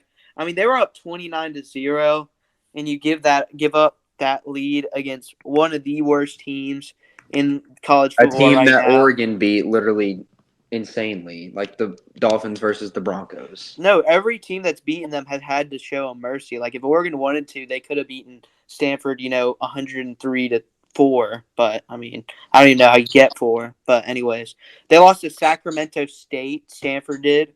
So I mean, like, if you're the Buffaloes right now, confirmed. Colorado worse than Sacramento State. I mean, honestly, at this point, you Hey, look Max at their Heisman. wins. I mean, their only impressive one really is TCU, I guess. I mean, because TCU. Max, But I Lost told you 33. about Colorado that they were done. Lost Yeah. 33 of their players. yeah, it is what it is. I mean, and now Deion's quit coaching, and then he's writing a book that I can't read the name of. So I mean, like, The problem with the Colorado Buffaloes is they are too worried about publicity and media and not the actual game of football. Yeah. Although I Colorado- did see a meme. I mean, I'm not trying to take this away from the Buffaloes. They do suck. But I did see a meme saying that Dan Lanning plays for clicks because it said that he whenever he gets on primetime television, he tries to go for 4th down literally every time. Max, I know you're not trying to roast the Oregon Ducks when you're a Colorado fan. I know you're not trying to do that when you're a Colorado fan. I'm not a Colorado fan. Max, I was at your house for the Oregon game against Colorado. You're like, Colorado's going to win. And I'm cheering against all of y'all because I like the underdogs. And Colorado is really good. No, they're not. Here's what I'll say. Colorado. They won one game last year. They've quadrupled that this year. Like, I mean. Here's what I'll say. Max, if Auburn had 1 win last year and we got 4 wins this year, Auburn fans would still want Hugh Freeze gone.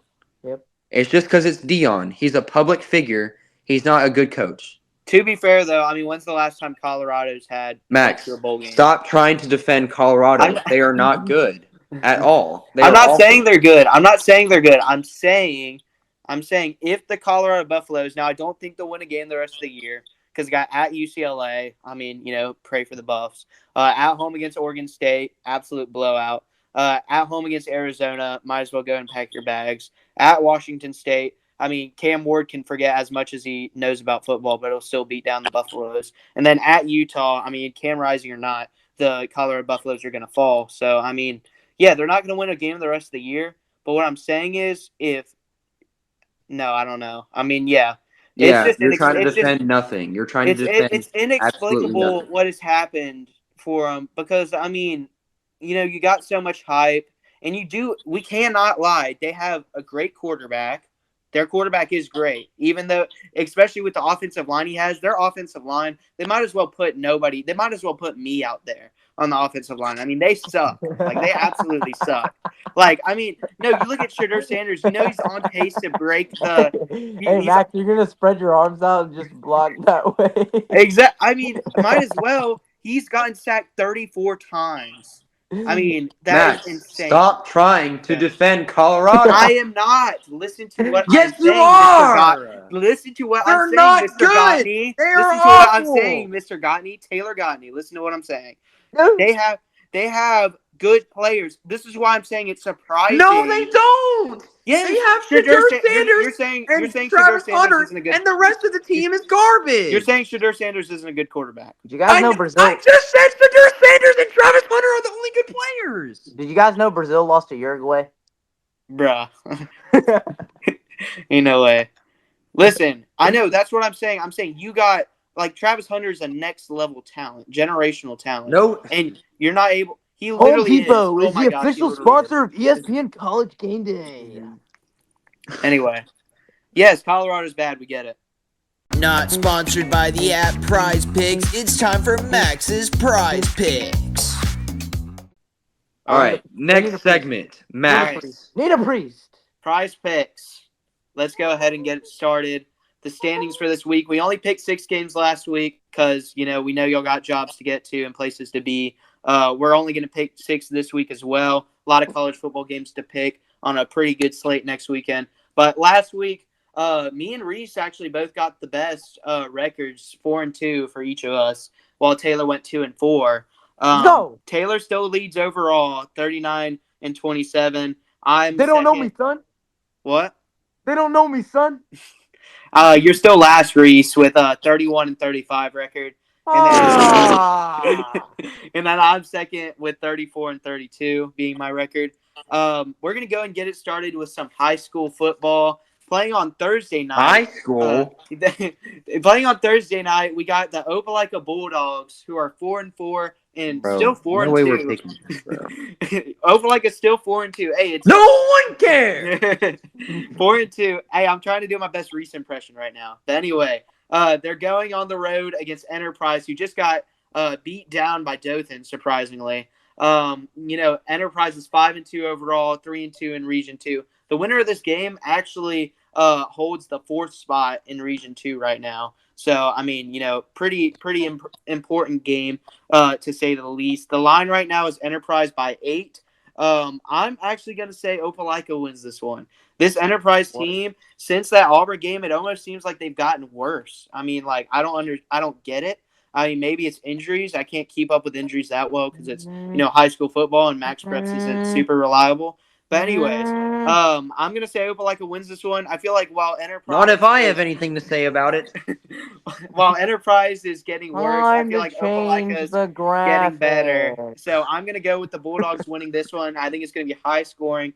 I'm going to go Bulldogs winning 37 to 34. I think it's going to be close since it's on the road. But I'm going Opelika 37-34. What do y'all think?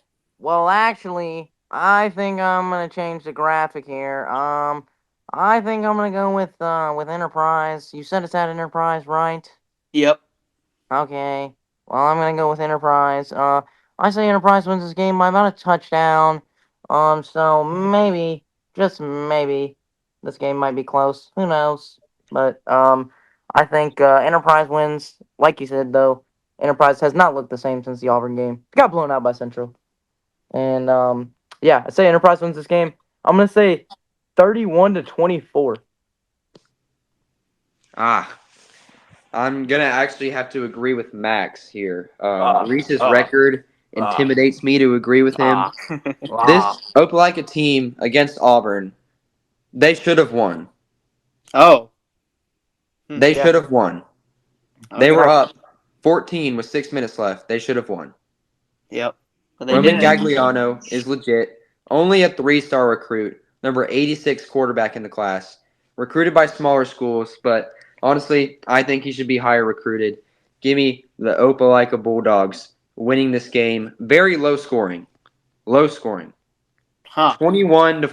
Opelika wins. Same as Dothan against Enterprise last week. Go Bulldogs. All right, well, now we're going to get into that college football slate I talked about. We're going to start off with number 14, Utah, who's 5-1 and 2-1 in Pac-12 play. They're going away against number 18, USC, who just got blown out by Notre Dame. USC is 6-1 and still 4-0 in Pac-12 play, though, either way, so they still control their own destiny. The line is USC minus 6.5, and the over-under is 56. I'm going to have to agree with what Taylor said earlier. I do think that USC bounces back. Also, Cam Rising, I don't know what's going on with him, but apparently he's not returning for this game either.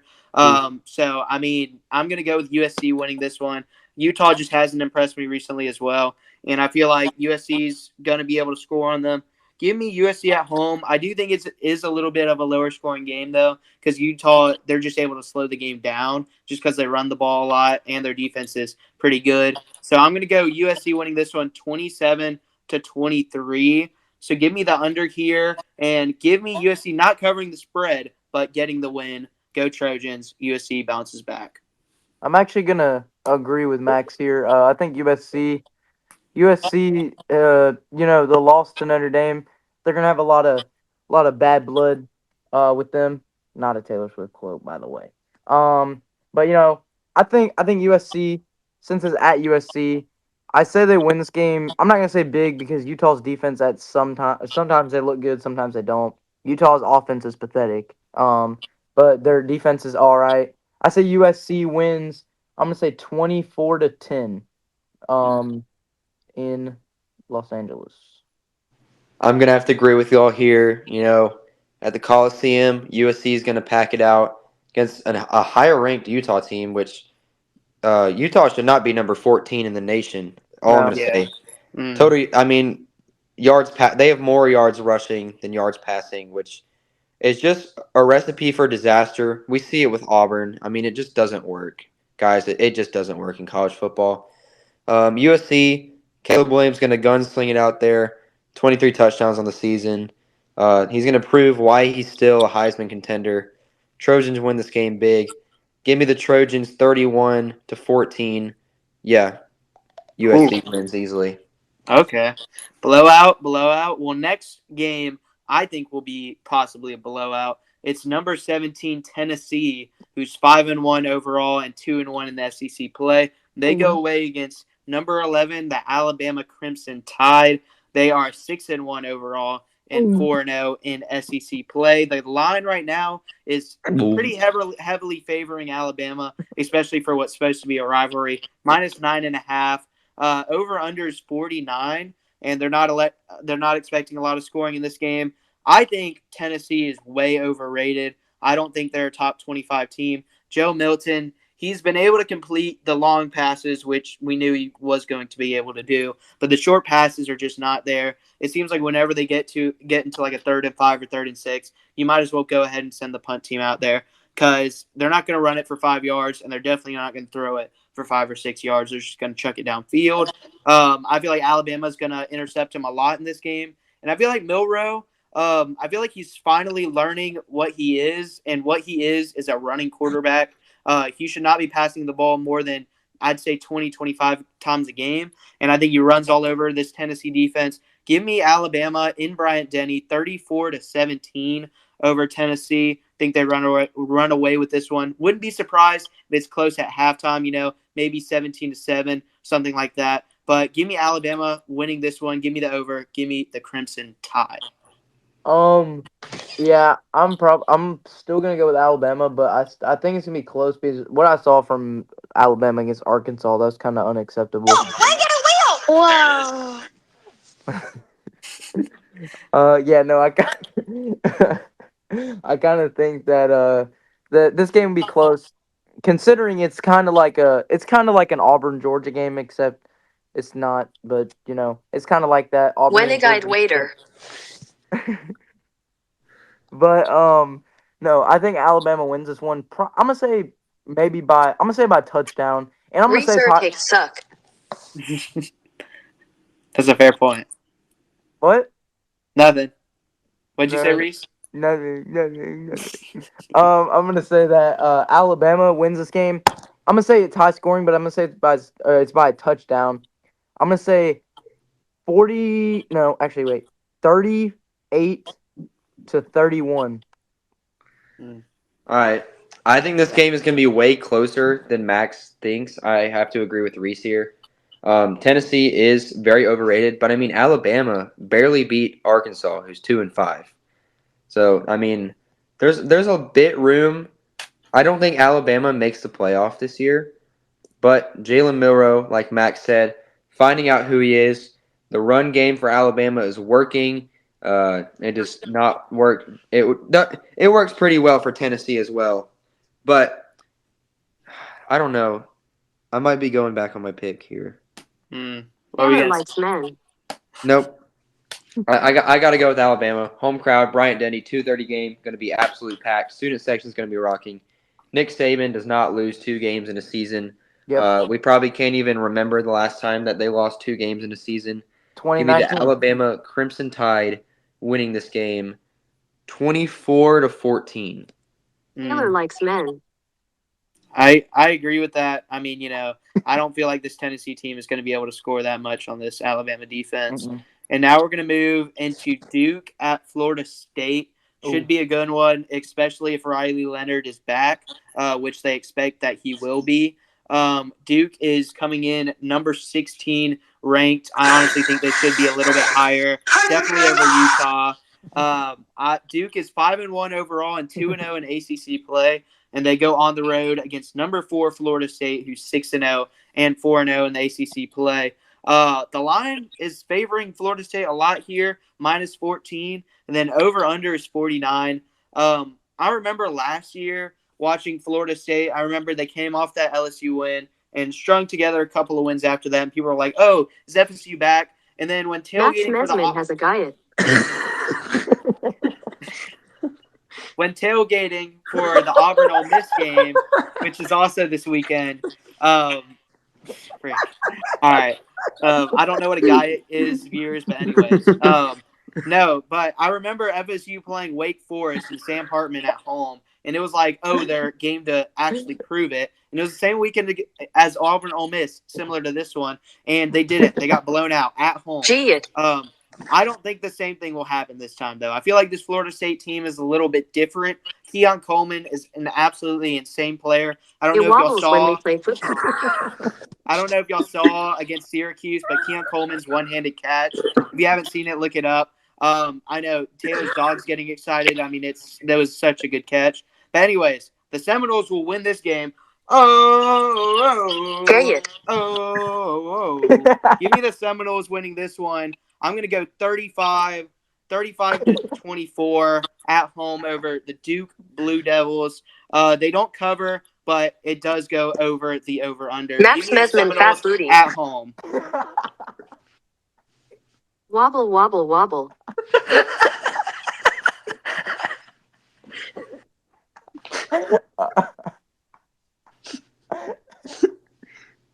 Okay, yeah. No, Duke is basically my second favorite team. Not because I'm a bandwagon. My dad actually graduated from Duke. And I've been a Duke fan my whole life. Basketball, football, any sport evolving around Duke. But it's at Florida State. This is a very tough place to play. I think Duke plays close, but I say Florida State wins. I'm gonna say 24 to I'm gonna say 24-21. Good pick, Reese. Actually, I have personal ties to Florida State. A lot of family friends went to Florida State. Jordan Travis is legit. Their receiving core, led by none other than Keon Coleman, is absolutely insane.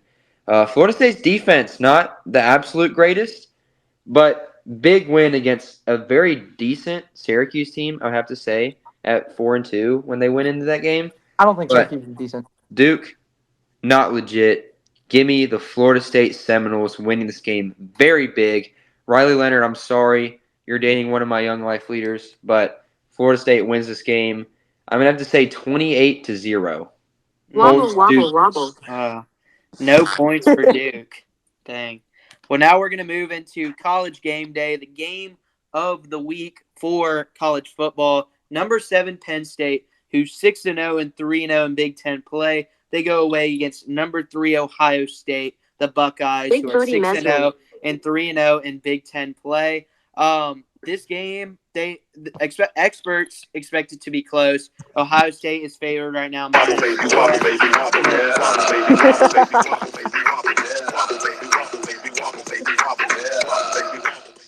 And the over-under is 46.5 right now. I think that over-under is actually really low. Both of these teams can score and score in bunches. And I feel like Kyle McCord is in that same stage as Jalen Milroe, and as well as this Ohio State team as a whole. I feel like they're starting to figure it out. after that Notre Dame win on literally the last play of the game, kind of a switch flipped in their mind. And I feel like, Marvin Harrison Jr., like you said, Reese, he could definitely be a dark horse for the Heisman right now if they make it to the Natty, which they definitely have a chance if they win this game. So I'm going to go Ohio State winning this one. And I also feel like this is a game that we see every year. Penn State, they come in, they play a cupcake schedule, and they come in like 6-0, and they play Ohio State, and people are like, oh, is this the year they actually beat them? And they don't, So, and I think the same is going to happen here. Give me Ohio State in Columbus, Ohio. Give me the Buckeyes 35 to I'm going to say 35-20. 2 touchdowns, 2 field goals for Penn State. Ohio State runs away with it. 35-20 Buckeyes. Give me the over and give me Ohio State covering by a lot.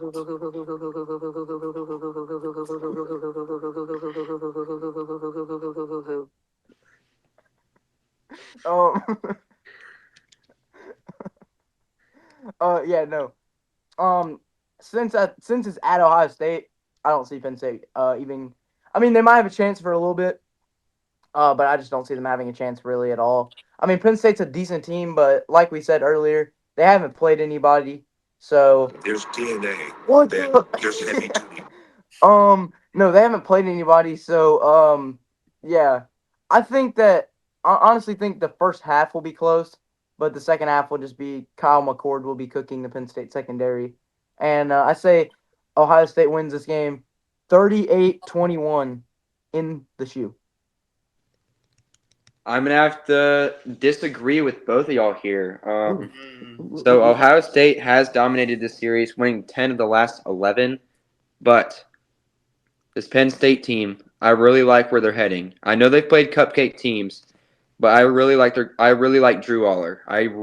12 touchdowns, 0 picks. He's almost perfect. And as a sophomore last year, he was under Clifford, kind of learned from him. And has had great games in his past 5 matchups. I mean, 200 plus 5. Like, he comes out a lot because of the cupcake schedule. But give me Drew Aller, his first starting job, going to the Horseshoe and beating the Ohio State Buckeyes by a game-winning field goal. Because I believe in this Penn State rushing offense, and I don't believe in the Ohio State rushing offense at all. Well, now we're going to move into the NFL, our final game that we are going to pick, and it's the game that we kind of mentioned earlier. The Detroit Lions, who are 5-1 overall. Giant booty, Max Messman, giant booty, Max Messman, giant booty, Max Messman, giant booty, Max Messman, giant booty, Max Messman, giant booty, booty, booty, booty, booty, booty, booty. And the Lions are also 3-0 when playing away. They're going to Baltimore. The Ravens, who are 4-2 overall and 1-1 when playing at home. The current line right now is actually favoring Baltimore, -3, and then the over/under is 42. Listen, I really believe in this Detroit Lions team. I mean, they're the best I think they've ever been, honestly. I mean, this team is really good. You got Jared Goff. You got David Montgomery when he's healthy, which he's not in this game. You got St. Brown. You got Aiden Hutchinson. You got Jahmyr Gibbs, the rookie. I got the Lions winning on the road. About to bust. I got the Lions winning on the road over the Ravens. Give me them. I'm gonna say the Lions win this game 28. I'm gonna say 28-24 over the Ravens. Close game, but the Lions pull it out. The Lions win. They beat the spread, and it is the over. Give me the Lions winning this one. Yeah, boy. Yeah, I think the Lions like.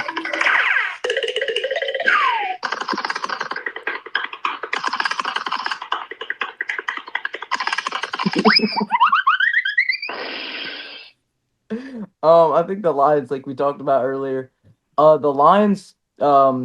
I say they win this game, like, actually by 14.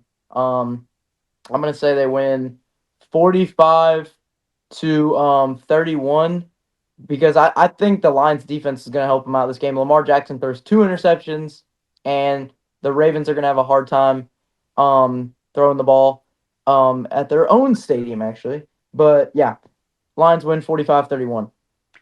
I have to agree with both of y'all. I feel like this is an easy game to pick. It's going to be pretty cold at game time, but the Lions used to the cold from Detroit. The Ravens have not played great, barely beat the Titans, lost to the Steelers, barely beat the Colts, and barely beat the Bengals.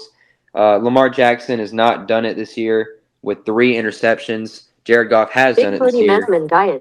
Lamar Jackson is only a running back, and the Ravens receiving core is not even up to par to Amon-Ra St. Brown, Josh Reynolds, and this amazing Detroit Lions offense. Aiden Hutchinson gets 4 sacks this game, and the Lions win big and move up in my power rankings because they're not quite there yet.